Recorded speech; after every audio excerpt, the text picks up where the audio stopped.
इधर भी देखना उधर भी देखना पर टेढ़ा हो जाता है। एक्यूप्रेशर एक ड्रगलेस थेरेपी है, हालांकि नेचुरोपैथी नहीं है। लोग एक्यूप्रेशर को नेचुरोपैथी बताते हैं, ये गलत है। नेचुरोपैथी में केवल पंचतत्व चिकित्सा ही नेचुरोपैथी है। इसके अलावा जितनी भी चीज़ें हैं, सुजोग, एक्यूप्रेशर, हिप्नोटिज्म, जो भी हम ड्रगलेस थेरेपी यूज करते हैं, उनको कॉम्प्लीमेंट्री मेडिसिन की कैटेगरी में रखा गया है।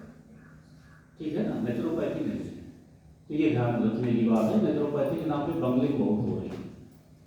हमारे लखनऊ में एक डॉक्टर पीलिया डॉक्टर थे, बड़ा मशहूर थे, तो जड़ी बूटी खिलाते थे। और पीलिया के केस में वास्तव महारत हुई थी, उन्होंने भी नेचुरोपैथी का वोट लगा लिया। तो नेचुरोपैथी जिसमें पंच तत्वों से इलाज करते हैं, वो नेचुरोपैथी। कोई इंटरनल मेडिसिन नहीं यूज करते हैं। इंटरनल मेडिसिन के नाम पर सिर्फ भोजन सुधार होता है, जैसे आपने भी आपको दिनचर्या और दिनचर्या के रूप में बताया। नेचुरोपैथी का विजन थोड़ा सा अलग है, क्योंकि जब मानव विकसित हुआ और उसमें विवेक का विकास हुआ, तो प्राकृतिक चिकित्सा किसी लैब में सिंथेसाइज की गई थेरेपी नहीं है। मानवीय इंस्टिंक्ट के हिसाब से मानव के शरीर में विकसित होती चली गई। जैसे आपको कहीं चोट लगता है, सबसे पहले क्या करते हो? आपका हाथ पहुंच जाता है वहां पर, थोड़ा रगड़ते हो, मालिश करते हो, आराम मिल जाता है। मालिश थेरेपी बन गई। पैर में कहीं बर्निंग हो रही, गर्मी बहुत जला गई, झम से नदी कूद गए और नदी कूद करके अपने आप को शीतल कर लिया। तो कोल्डनेस को पहचान करके, ठंडक को पहचान करके, कालांतर में तमाम सारे प्रयोगों में लाभ हानि को देखते हुए और एक कंप्लीट चिकित्सा पद्धति बन गई, जिसको हम हाइड्रोथेरेपी कहते हैं। ठीक है ना? तो नेचुरोपैथी में कोई भी ऐसी चीज नहीं लैब में सिंथेसाइज की गई है। और नेचुरोपैथी जीवन की अनगिनत श्रृंखलाओं ने महसूस किया है। नेचुरोपैथी प्रकृति के पांचों तत्वों से इलाज करने की बात करती है। इसके बाद कालांतर में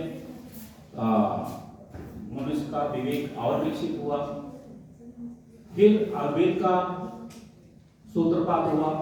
आयुर्वेद का सूत्रपात के बारे में अगर खैर मेरा विषय नहीं, लेकिन थोड़ा सा विषय बताना जरूरी है। कहा जाता है आयुर्वेद का ज्ञान सर्वप्रथम श्री ब्रह्मा जी के श्रीमुख से निकला। ब्रह्मा जी ने आयुर्वेद का ज्ञान सबसे पहले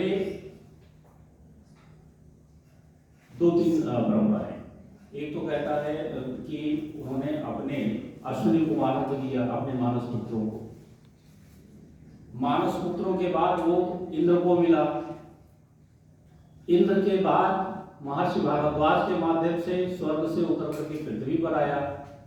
महर्षि भारद्वाज ने ऋषि मुनियों को बताया और उन्होंने आयुर्वेदिक ज्ञान के कुछ और 6 फोल्ड आयुर्वेदा जोड़ करके समवाय इत्यादि स्थापित करके और उसको बृहद आयुर्वेद बना करके प्रस्तुत किया, जिन्होंने अपने जीवन को भी पूर्णता दी और दूसरे जीवन में पूर्णता लाने के लिए उपाय बता दिया। तो आयुर्वेद का प्रादुर्भाव भारद्वाज के माध्यम से अगर पृथ्वी पर आया, तो भारद्वाज का कालखंड क्या था बताओ? कोई था उस समय? रामायण थी ना। रामायण में लिखा है रामचंद्र जी जब लंका से लौटते हैं तो क्या कहते हैं? सीता नीचे प्रयाग है, वो भारद्वाज ऋषि का आश्रम है, पहले उनको प्रणाम करके फिर गंगा पार करेंगे। मतलब राम जी के समकक्षी थे भाई, होके तभी तो प्रणाम करेंगे, तो उनके समकक्षी होंगे, 100-200 साल बड़े होंगे, इससे ज्यादा तो नहीं होगा ना। तो लगभग 10,000 साल पहले अगर इस दृष्टिकोण से देखा जाए तो आयुर्वेद का प्रादुर्भाव पृथ्वी पर हुआ, लेकिन नेचुरोपैथी तो नेचर के साथ।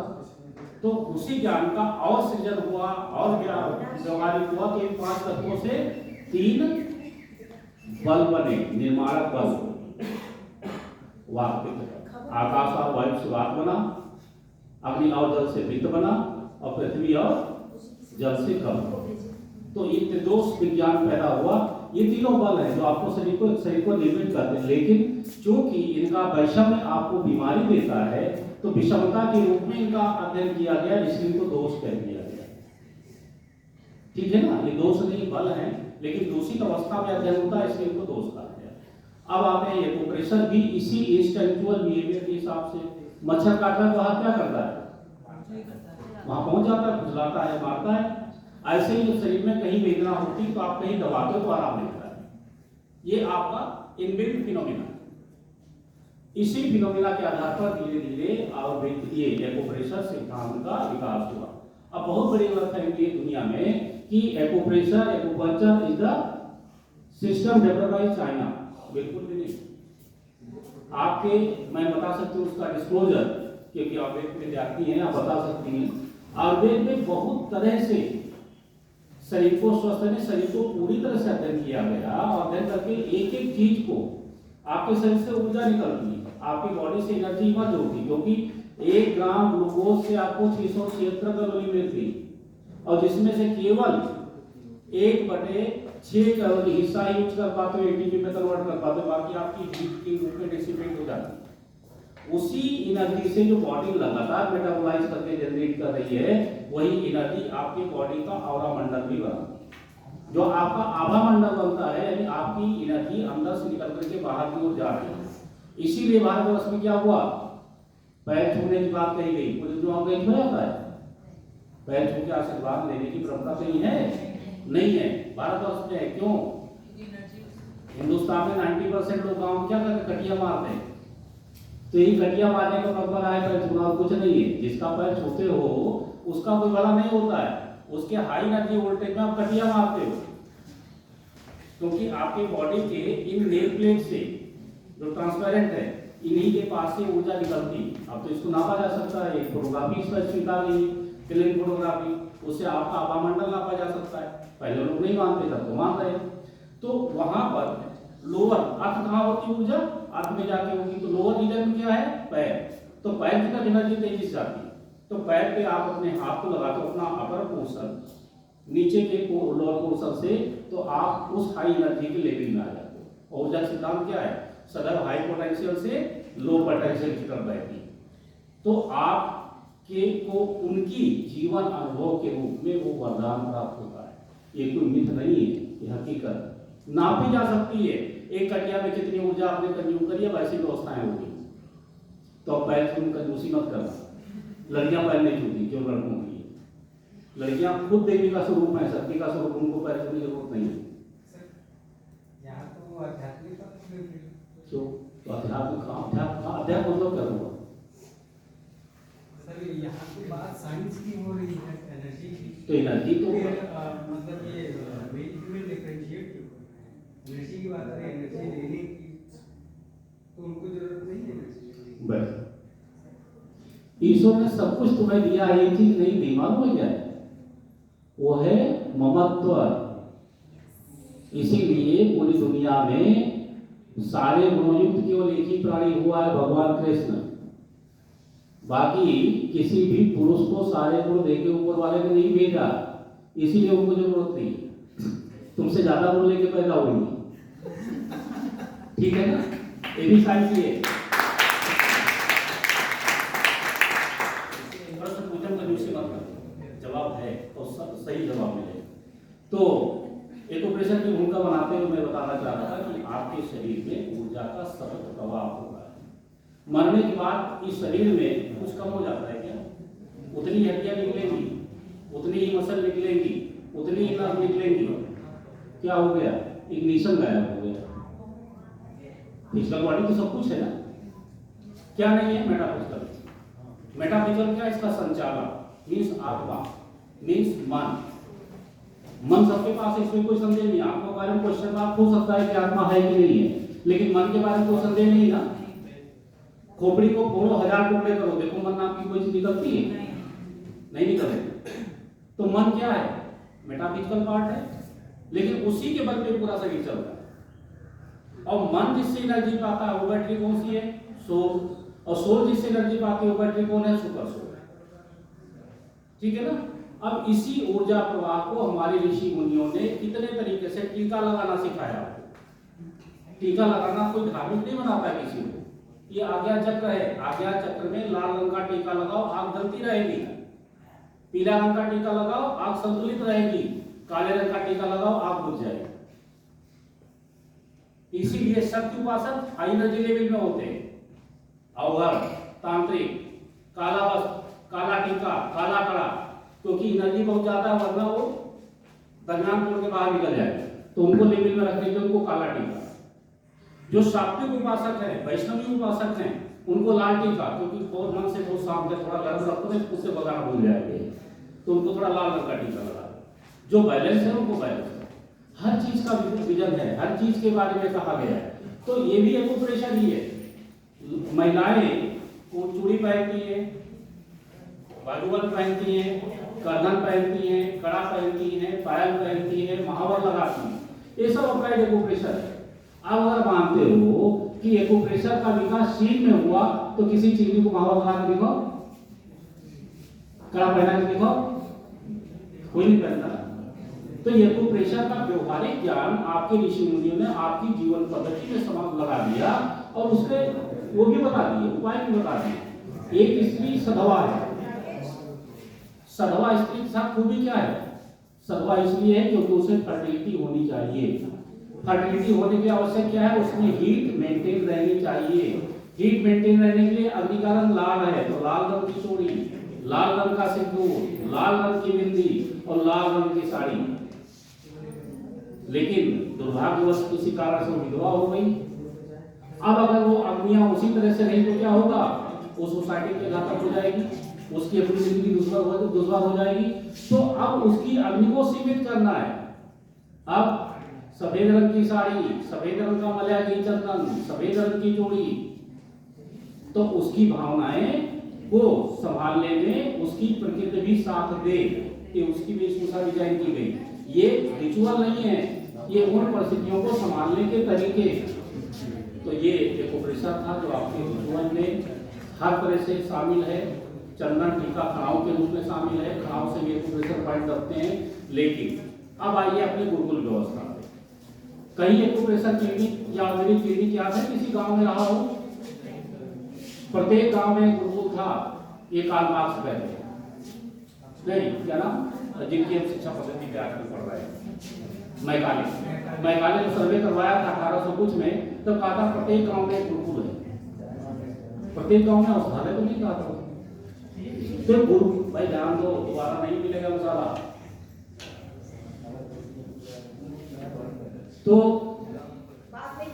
उस गुरुकुल में जो गुरुकुल का अध्यक्ष था या शिक्षक था वो एस्ट्रोलॉजर भी था, वो आयुर्वेदाचार्य भी था, वो शिक्षक भी था, वो गांव के सारे छोटे मोटे मुकदमों को निपटाने का न्यायाधीश भी था। पूरा गांव उसकी सहाय पर चलता था, उसकी बात लोग मानते। अब इमेजिन कीजिए एक आदमी के इलाज लेने के रूप में अगर 10 लाख लोग हैं तो सभी को एक्यूप्रेशर दे पाएगा क्या? फिर आयुर्वेद के बहुत तरीके बताए गए इलाज के। मंत्र जाप करके अपने आप को ठीक कर लो, ऋतु परिवर्तन के हिसाब से आहार विहार करके ठीक कर लो, वनौषधियां खा के ठीक कर लो, रस रसायन का उपयोग करके ठीक कर लो। बहुत सारे अष्टांग आयुर्वेद में बहुत सारी चीजें आपको मिलेंगी। तो व्यवहारिक क्या था? जब समय मिलता था औषधियों का संग्रह कर लेते थे, उसको संस्कारित कर लेते थे, बना कर रख लेते थे। कोई रोग गया तो दे दिया, ये व्यवहारिक था। तो एक्यूप्रेशर विज्ञान धीरे धीरे धीरे धीरे विलोपन की कैटेगरी चला गया क्योंकि व्यवहारिक नहीं था, एक आदमी के लिए व्यवहारिक नहीं था। लेकिन अभी वो आयुर्वेद का चैप्टर है किस रूप में? मर्म विज्ञान के रूप में, एक्यूप्रेशर के रूप में नहीं, मर्म चिकित्सा के रूप में, लेकिन व्यवहार में नहीं था। अब याद कीजिए ईसा से 2300 वर्ष पूर्व जब एक्यूप्रेशर का जन्म हुआ, ईसा से 300 वर्ष पूर्व सम्राट अशोक के टाइम में प्रकोप पूरी दुनिया में किसका हुआ? बौद्ध धर्म का हुआ। बौद्ध धर्म के प्रकोप में बौद्ध धर्म की जो टीचिंग थी वही राजा क्या बन गई। बौद्ध धर्म नाम वायलेंस की बात करता है।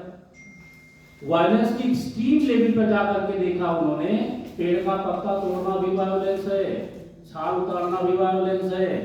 और हम लोग आयुर्वेद में कबूतर का खून, सियार सिंगी की मोच, हर चीज इस्तेमाल करते थे जिसमें जो क्वालिटी थी, बोन का, मांस का, रक्त का, खाल का, सभी का इस्तेमाल करते थे।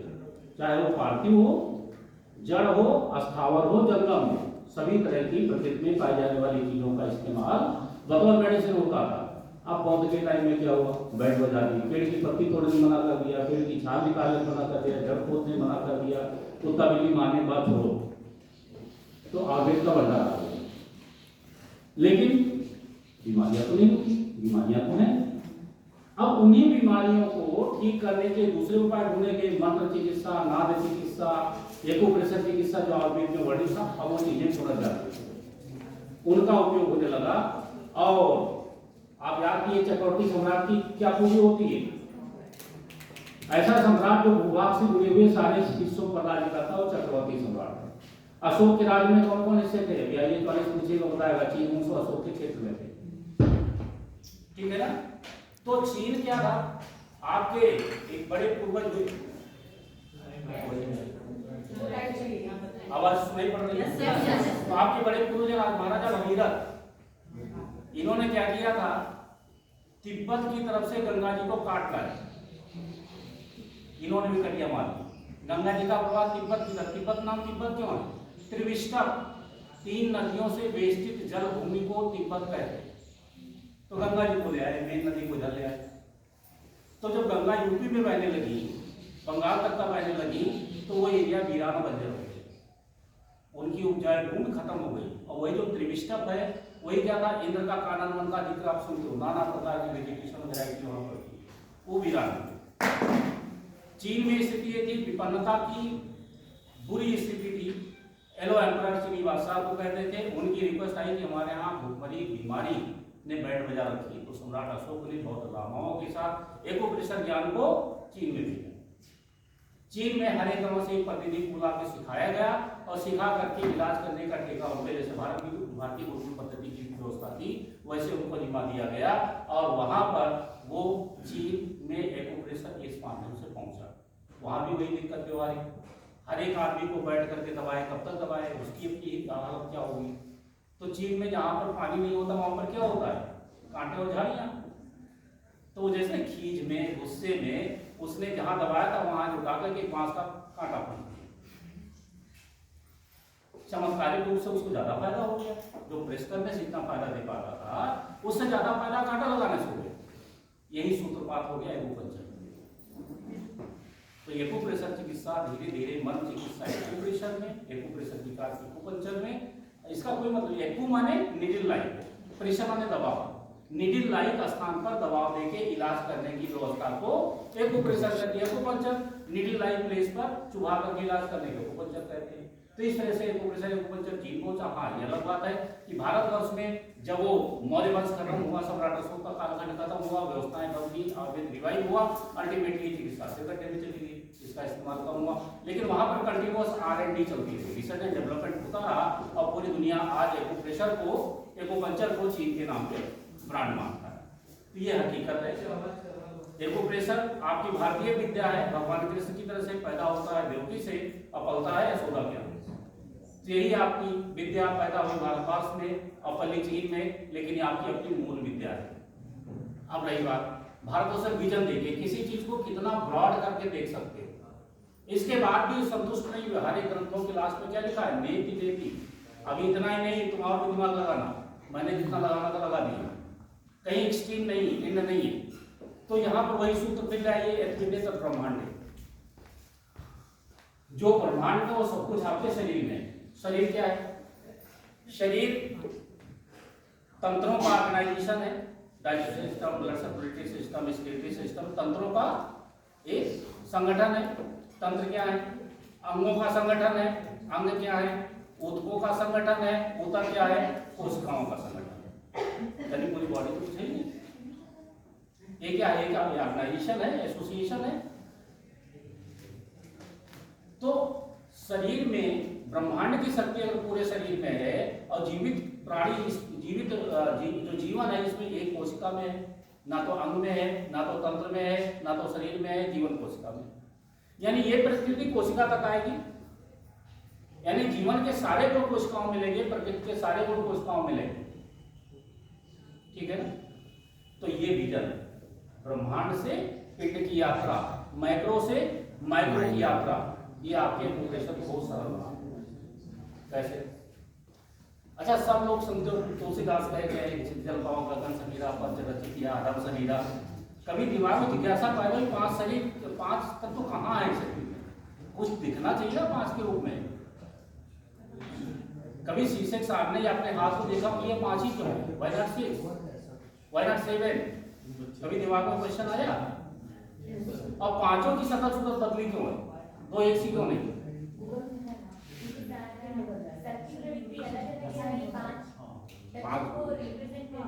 एग्जैक्टली, ये 5 लड़ियां आपके 5 तत्वों को रिप्रेजेंट करती है, इसलिए सबकी आकृति प्रकृति में अंतर है। कोई ज्यादा ताकतवर है, कोई कम ताकतवर है, कोई न्यून है, कोई अधिक है, कोई छोटा है लेकिन सबसे मोटा है। ठीक है ना। तो ये अंतर जो है पंच तत्वों की शरीर में अनुपातिक व्यवस्था के रूप में, ठीक। अभी पंच तत्वों के बाद देखिए अपने शरीर को शीशम देखा, ये ट्रंक रीजन बेलनाकार, इससे कितने प्रोजेक्शन निकले? 2 हाथ, 2 पैर, 1 खोपड़ा, वही 5।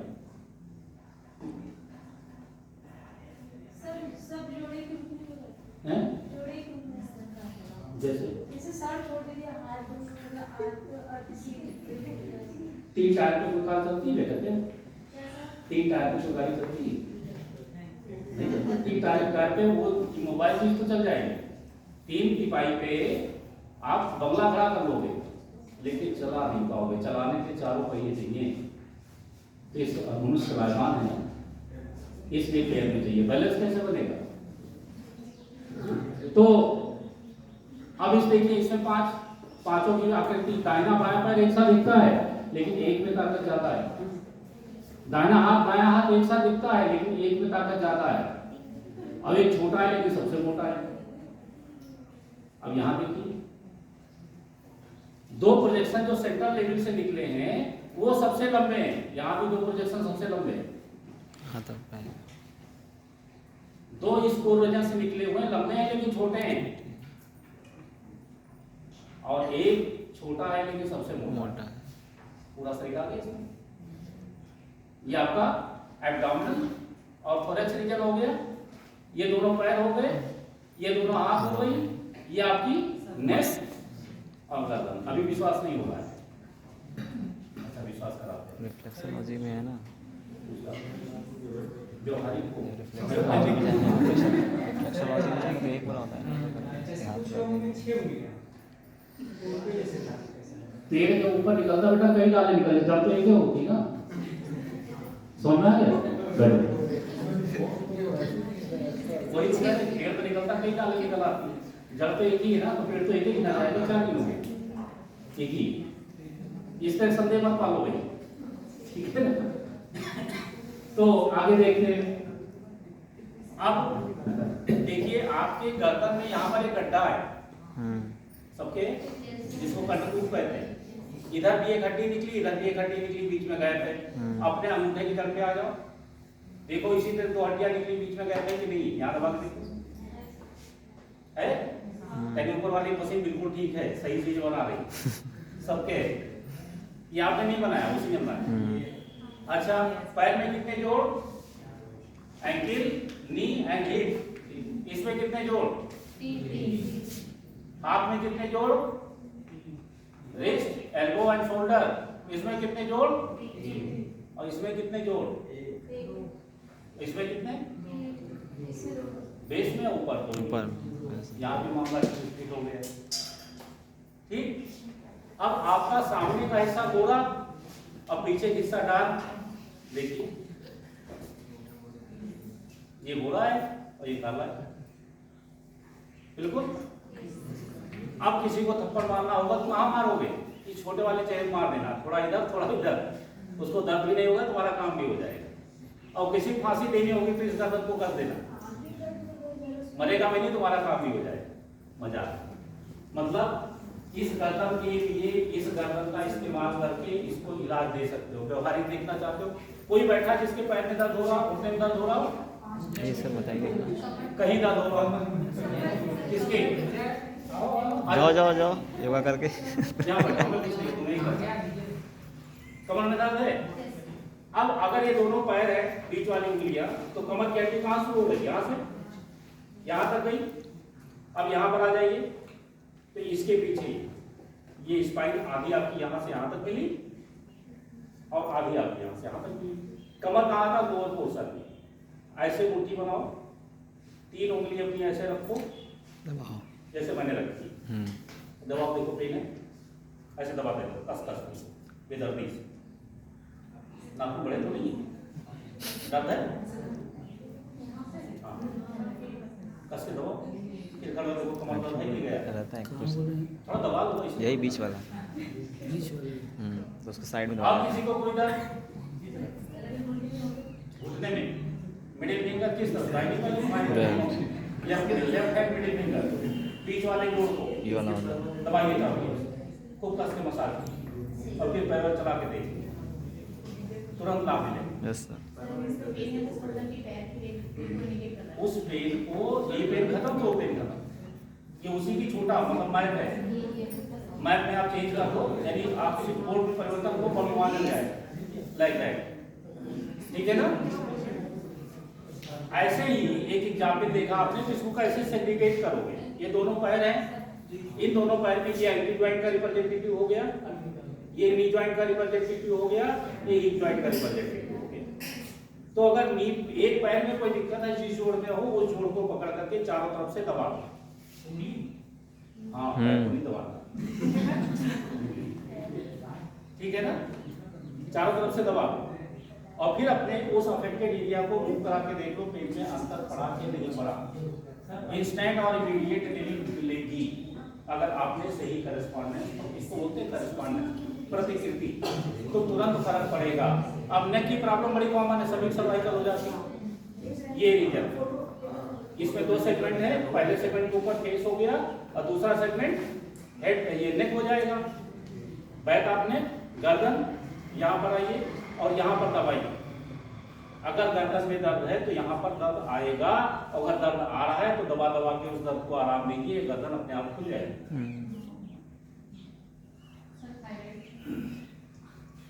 थायराइड का है, गर्दन में आगे यहाँ पर है, तो इससे छोटी गर्दन में आएगी, कहाँ पड़ेगी, लगभग बीचों बीच, यहाँ दबाइए दोनों तरफ। अगर सेंसिटिविटी है, अपनी पेन उठाओ, पेन के बैक आप पेन के रीजन से ऐसे दबा के देखोगे, जब उस एरिया में धीरे धीरे हल्के हाथ चलाओगे तो जो अफेक्टेड एरिया वहां पर गांठ, जौ जैसा या सरसों जैसा कोई चीज टकराएगी, फंसेगी, जो टकराहट है वही रुकावट है, वो धीरे धीरे मसाज करके उस टकराहट को दूर कर दो, प्रॉब्लम सॉल्व। लेकिन ऐसा नहीं कि सब कुछ इससे ठीक हो जाएगा, हर चीज की लिमिटेशन है। इंस्टेंट और इमीडिएट आपके पेन में राहत मिलेगी। अगर कोई क्रॉनिक डिजीज है तो लंबे समय तक अनवरत काम करना पड़ेगा, अनवरत करना पड़ेगा। डाइट में परिवर्तन कीजिए, लाइफस्टाइल में थोड़ा परिवर्तन कीजिए और इस ट्रीटमेंट टेक्निक को अपनाइए। अब लगातार तो नहीं दबा सकते, पेन लगातार है, फिर क्या कर सकते हो, जुगाड़ लगा दो, बार बार उसमें जुगाड़ से बहुत कुछ होता है। एक टेप ले आओ, आधा इंची मेथी की लाइन बनाओ और टेप में चिपका करके पूरा लग रोक कर, मैं तो यही कर रहा हूँ, अभी भी लगा है मैग्नेट वाला, ठीक है। तो इस तरह से परमानेंट प्रेशर हो जाएगा, तो लगातार दबाना नहीं पड़ेगा। या आओ कोई तरीका निकाल लो, कपड़ा टांगने वाली चिमटी, कहीं दबाव देना है उसको लगा के छोड़ दी, दबाव दे दो। तो इस तरह से आप कोई ना कोई देसी अपने व्यवहारिक और घरेलू चीजों से इनको मैनिपुलेट कर सकते हैं।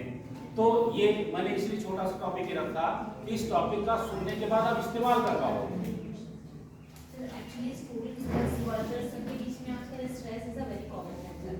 So, क्या हमको डेली प्रैक्टिस में कोई पॉइंट है जो रेगुलर वो प्रेस करें तो उससे वो थोड़ा सा रेजिस्टेंट रहे? सबसे पहले बंदे को सोचना चाहिए दुनिया में आया तो आप आग लगाने के लिए पैदा हुए और आग सेकने के लिए आग लगाने के लिए ना, हाथ सेकने के चक्कर में दुनिया जिंदगी खराब हो जाएगी। तो हम स्ट्रेस देने के लिए नहीं, लेने के लिए, देने के लिए पैदा हुए।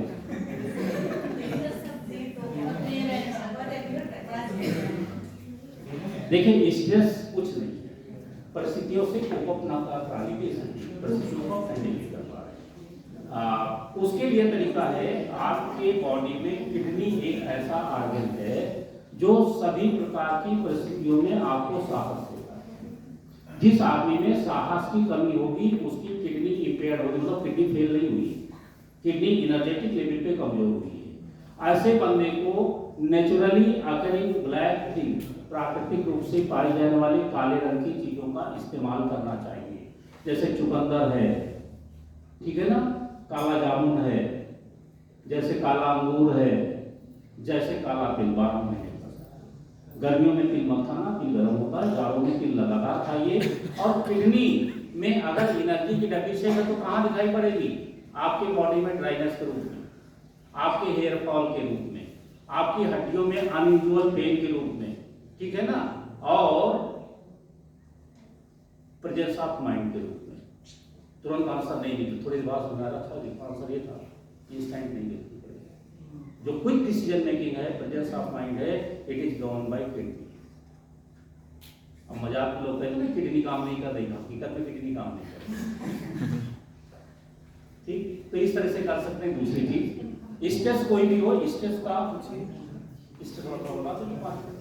स्ट्रेस का एक तरीका है। हाँ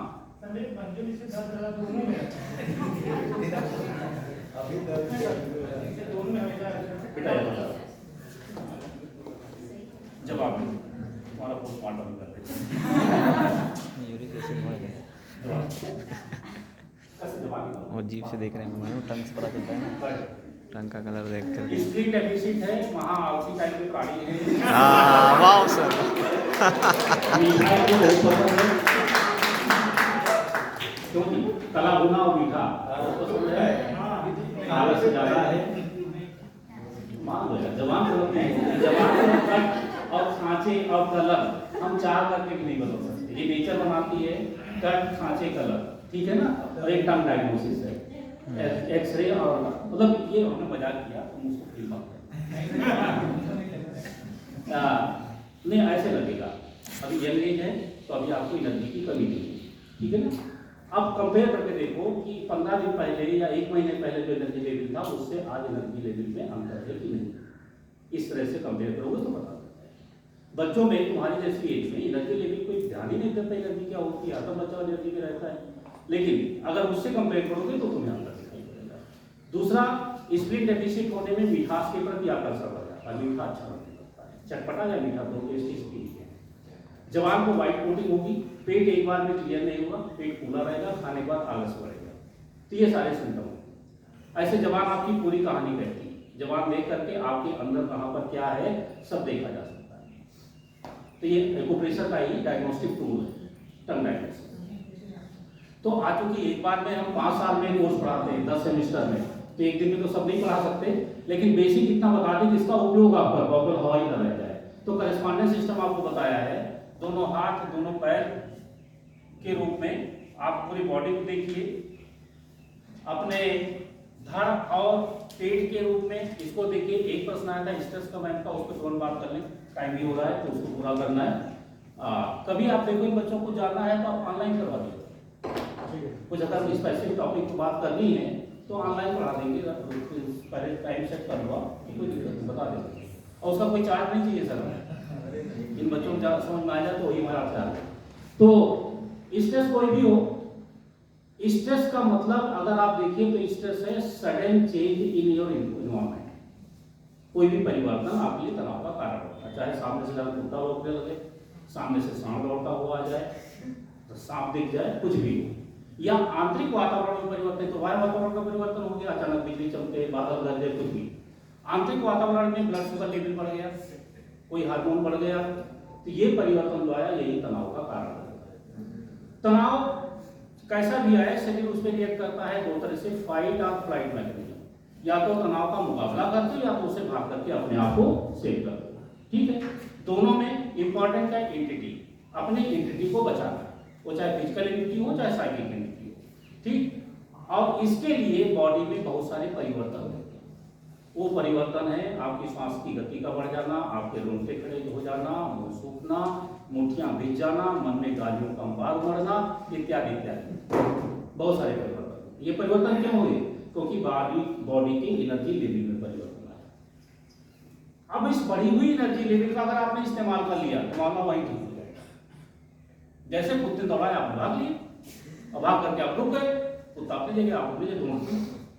लेकिन अगर कुत्ता दौड़ाया आप भागो तो क्या होगा? फिर तुम क्या करोगे? करना हो कुत्ता करेगा। अब ऐसी परिस्थिति आ जाए, जैसे मैंने इनसे मजाक किया हंसाने के लिए, इनसे मजाक किया, अब ये उस हमारे लिए बड़ा क्रोध आया होगा इनके मन में, मौका मिल जाए तो भी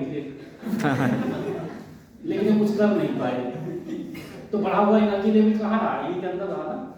अब वो बढ़ा हुआ एनर्जी लेवल आपको अनस्टेबल करता रहेगा जब तक आप उसको रिलीज नहीं कर दोगे।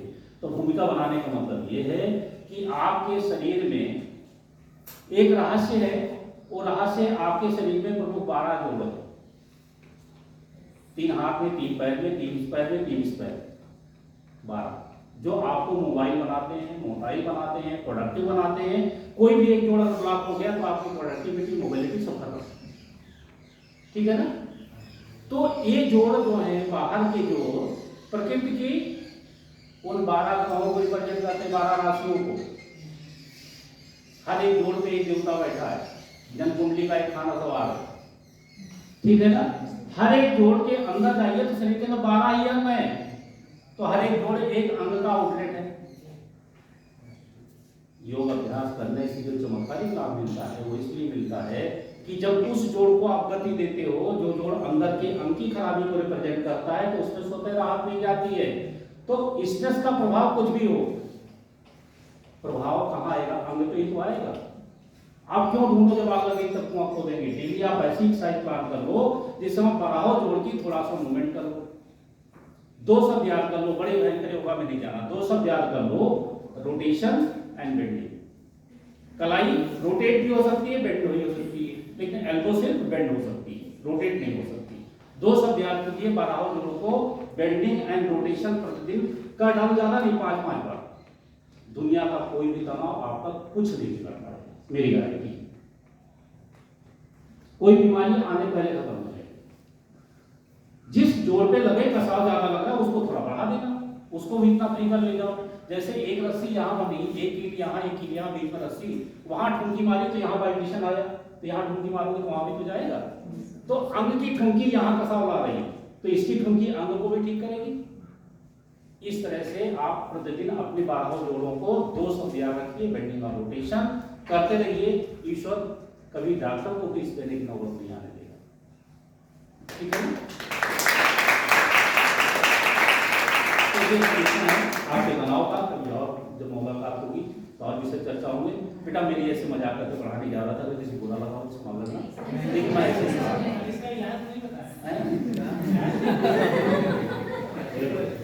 इनका इलाज है 2-2 काली मिर्च दिन में 3 बार चूसना है। बस 2-2 काली मिर्च दिन में 3 बार चूसना है। चूसना है, काटना और चबाना नहीं। मुंह में डाल दिया, छोटी सी काली मिर्च पड़ी रहेगी, वो लाल के साथ मिक्स होकर बॉडी में जाती रहे।